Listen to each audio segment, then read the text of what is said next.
नमस्कार, आप देख रहे हैं न्यूज फॉर नेशन और मैं हूं सांत्वना आपके साथ। जदयू को कुडनी उपचुनाव में मिली करारी हार के बाद बीजेपी लगातार जदयू पर तंज कसते हुए नजर आ रही है और अब बीजेपी ने जदयू के नवनिर्वाचित राष्ट्रीय अध्यक्ष ललन सिंह पर हमला किया है और कहा है कि बिहार की तीसरी नंबर की पार्टी जदयू के राष्ट्रीय अध्यक्ष बनने पर कुडनी उपचुनाव की हार के साथ आपको बहुत बहुत बधाई।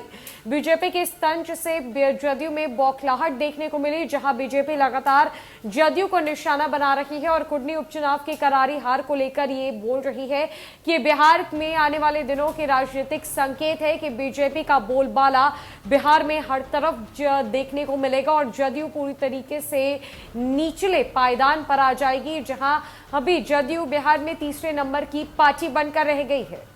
दरअसल बिहार में कुडनी विधानसभा सीट हारने वाली जनता दल यूनाइटेड के लिए समय फिलहाल अनुकूल नहीं दिख रहा। 8 दिसंबर को देश में 6 राज्यों में हुए उपचुनाव और हिमाचल प्रदेश और गुजरात के चुनाव परिणाम आए थे। इससे पहले 7 दिसंबर को दिल्ली नगर निकाय चुनाव के आए परिणाम में आम आदमी पार्टी को बहुमत हासिल हुई थी। जेडीयू ने दिल्ली निकाय चुनाव में भी अपने 23 उम्मीदवार खड़े किए थे और गुजरात विधानसभा में पार्टी का एक उम्मीदवार चुनाव लड़ रहा था। इन चुनावों में जदयू को केवल हार ही मिली। इसके बाद पार्टी के राष्ट्रीय परिषद की जब बैठक हुई और ललन सिंह को जदयू का राष्ट्रीय अध्यक्ष बनाया गया, इस पर बिहार भाजपा के प्रदेश प्रवक्ता और पूर्व विधायक मनोज शर्मा ने तंज कसा। मनोज शर्मा ने कहा कि जदयू के राष्ट्रीय परिषद की बैठक में नवनियुक्त अध्यक्ष ललन सिंह उर्फ राजीव रंजन सिंह का स्वागत हार के साथ हुआ है। इसके अलावा जदयू के उम्मीदवार ने गुजरात में महज 30 वोट लाकर कभी न तोड़े जाने वाले रिकॉर्ड को भी बनाया है। बीजेपी प्रवक्ता ने कहा, राजीव रंजन सिंह उर्फ ललन सिंह दोबारा जदयू के राष्ट्रीय अध्यक्ष बने हैं, उन्हें हार्दिक शुभकामनाएं और बधाई। लेकिन ललन सिंह की यह दूसरी पारी बेहद ही निराशाजनक और नकारात्मक रूप में शुरू हुई है। शपथ ग्रहण से पहले ही ललन सिंह कुडनी का उपचुनाव हार गए। कुडनी का उपचुनाव हारने से उनका स्वागत हुआ है। भले आज उनका विधिवत स्वागत किया गया हो, लेकिन मंच पर गुलदस्ता देते हुए उनकी मुस्कुराहट बनावटी लग रही थी। मनोज शर्मा ने चुटकी लेते हुए ललन सिंह को जदयू का राष्ट्रीय अध्यक्ष बनने पर और कुडनी हारने पर हार्दिक बधाई दी है।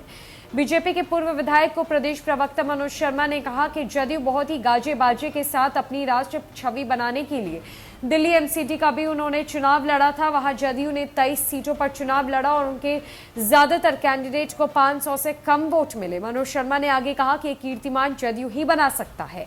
ऐसे कीर्तिमान को लेकर बिहार के मुख्यमंत्री नीतीश कुमार प्रधानमंत्री बनने का सपना देख रहे हैं।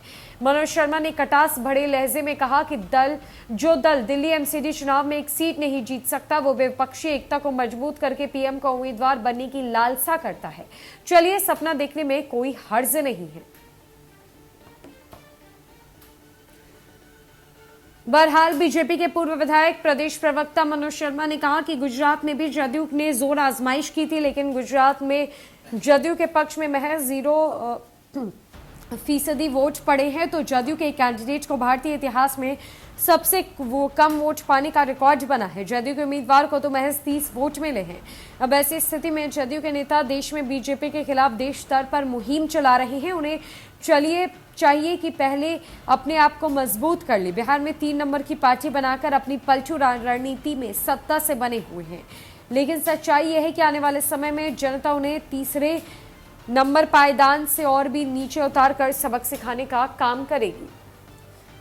बीजेपी ने जदयू पर करारी हार को लेकर जबरदस्त हमला बोला है और कहा है कि जो पार्टी दिल्ली का एमसीडी चुनाव तक नहीं जीत सकती, एक सीट नहीं जीत सकती, वो क्या विपक्षी एकता को मजबूत करेगी और क्या वो पीएम कैंडिडेट बनने का सपना देख रही है। इतना ही नहीं, जदयू के उम्मीदवार बिहार के इतिहास में सबसे कम वोट लाने वाले उम्मीदवार गुजरात इलेक्शन में बने, जिन्हें महज 30 वोट मिले हैं और इसी के साथ जदयू ना जाने कितने सपने देख रही है। इतना ही नहीं, बीजेपी ने तो यहां तक कह दिया कि जदयू तीसरे नंबर की आज पार्टी बनकर रही हुई है और आने वाले दिनों में वो सबसे निचले पायदान पर चली जाएगी, जहां कुडनी उपचुनाव और गुजरात इलेक्शन और दिल्ली एमसीडी के में मिली करारी हार के बाद जदयू के राष्ट्रीय अध्यक्ष के रूप में ललन सिंह का स्वागत किया गया है। तो इसके लिए जदयू को हार्दिक बधाई।